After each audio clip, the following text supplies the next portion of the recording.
আমার শ্বশুর কালকে রাতে টালি খুলে ঘরে ঢুকে আমার শাশুড়ির গলা কেটে চলে গেছে। ইন্দোরের হানিমুন কাণ্ড নিয়ে তোলপাড় দেশ, আর এর মধ্যেই বিবাহ বহির্ভূত সম্পর্ক সন্দেহে গলার নলি কেটে স্ত্রী জ্যোৎস্না মণ্ডলকে খুনের অভিযোগ স্বামী উজ্জ্বল মণ্ডলের বিরুদ্ধে। উত্তর 24 পরগনা জেলার হালিশহরের ঘটনা। ভূতবাগান এলাকার বাসিন্দা মণ্ডল পরিবারে দিন দুয়েক আগেই শেষ হয়েছে অন্নপ্রাশনের অনুষ্ঠান। বাড়ি থেকে গিয়েছেন আত্মীয় স্বজন, অতিথি আপ্যায়নে ক্লান্ত বাড়ির লোক, ঘুমোচ্ছিলেন অঘোরে। অভিযোগ, সেই সুযোগ কাজে লাগিয়ে মঙ্গলবার সাত সকালে গাছ পেরিয়ে বাড়ির টালি সরিয়ে ঘরে ঢুকে স্ত্রীর গলার নলি কেটে দেয় স্বামী। উজ্জ্বল মণ্ডল মূলত এই বাড়িতেই বসবাস করত। গতকাল তার নিজের স্ত্রী জ্যোৎস্না মণ্ডলকে গলা কেটে হত্যা করে রীতিমতন ঘরের মধ্যে ফালিয়ে দিয়ে পালিয়ে যায়।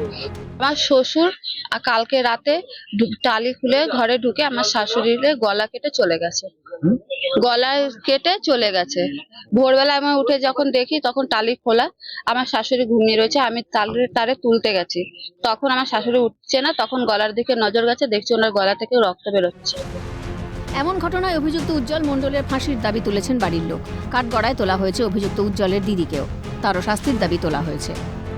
কালী পুজোর আগেও একবার অ্যাটাক করেছিল, তখন মারতে পারেনি, লোক উঠে পড়েছিল, তখন মারতে পারেনি। তখন মাথার মধ্যে মেরেছে, হাতের এখানে মেরেছে, মাথায় 30খানা সেলাই আছে, হাতেও সেলাই আছে। আর কালকে একদম টালি খুলে ওনার নলি কেটে দিয়েছে, গলা নলি কেটে দিয়েছে। হ্যাঁ। আপনারা কি চাইছেন? আমরা চাইছি উজ্জ্বল মণ্ডলের ফাঁসি হোক।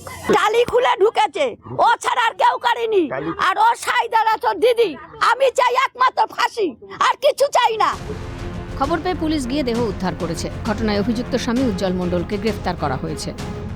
স্বামী তার স্ত্রীকে মার্ডার করেছে, আমরা অভিযোগ পেয়েছি। অভিযোগের ভিত্তিতে আসামিকেও আমরা গ্রেফতার করেছি। কি নাম? আসামির নাম উজ্জ্বল মণ্ডল। আমরা যখন পৌঁছেছি সেই জায়গাটাতে দেখেছি তার গলার পেছন দিকটা কাটা অবস্থাতে রয়েছে।